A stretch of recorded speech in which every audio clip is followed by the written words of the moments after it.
Hi, Dan Casey here. The Bipartisan Budget Act of 2015, signed into law by President Obama yesterday, will dramatically impact two claiming strategies. Let's get started.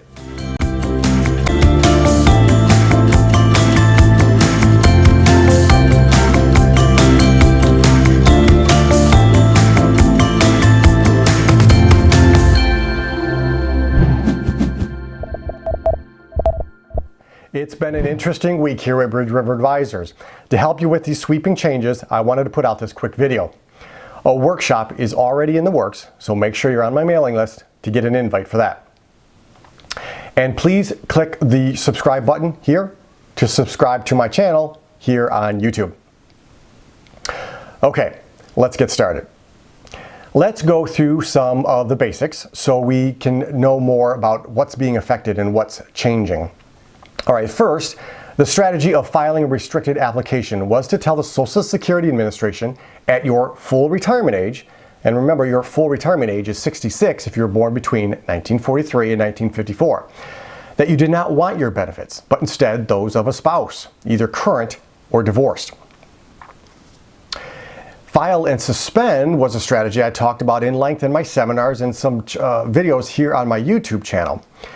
You do file and suspend was for filing benefits and then immediately suspending them for the purpose of providing a spousal benefit. Your spouse could not receive her or his spousal benefit if you, the higher age earner, didn't yet file. So let's review what changed and what didn't. Let's first start with the good news, widows.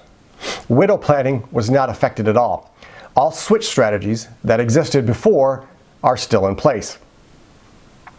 Let's talk about single people. The impact on planning for singles is pretty simple. If you were born on or before May 1st, 1950, and the strategy of file and suspend makes sense, then when you've reached your full retirement age, you should file and suspend as soon as you're eligible, either immediately or upon reaching your full retirement age. The suspension must be received by April 30th in order to fall under the old rules.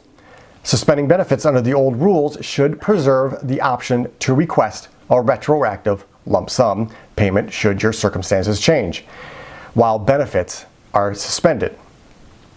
Now, I talked about this in my seminars and in my Finance Tips for Women video series. I usually tell all my single clients to file and suspend at their full retirement age. What this does is allow them to request benefits back to their required age and receive it in a lump check. Now, you may want to do this if your health has drastically changed or some other circumstances, okay? This can only be done now for those born on or before May 1st, 1950. Okay, married people. The impact on planning for couples is more complex. There are now 3 sets of rules. People born on or before May 1st, 1950, that's turning 66 for Social Security purposes in April of 2016, have access to both voluntary suspension that allows spousal and dependent children benefits, as long as the request for voluntary suspension occurs on or before April 30th, 2016. They also have access to a restricted application. People born on or after May 2nd, 1950, but before January 2nd, 1954, have voluntary suspension, also suspends benefits for their spouse and dependent children, and an individual whose benefit is in suspense can't receive spousal benefits. This group still has access to the restricted application though. So the third group, people born on or after January 2nd, 1954. Voluntary suspension also suspends benefits of spouse and children, and an individual whose retirement benefit is in suspense can't receive spousal benefits. This group no longer has the option to file a restricted application for spousal benefits. I hope this helps. Please click on this button to subscribe to my YouTube channel, and you'll be updated every time I update the videos here on my channel. Thanks so much.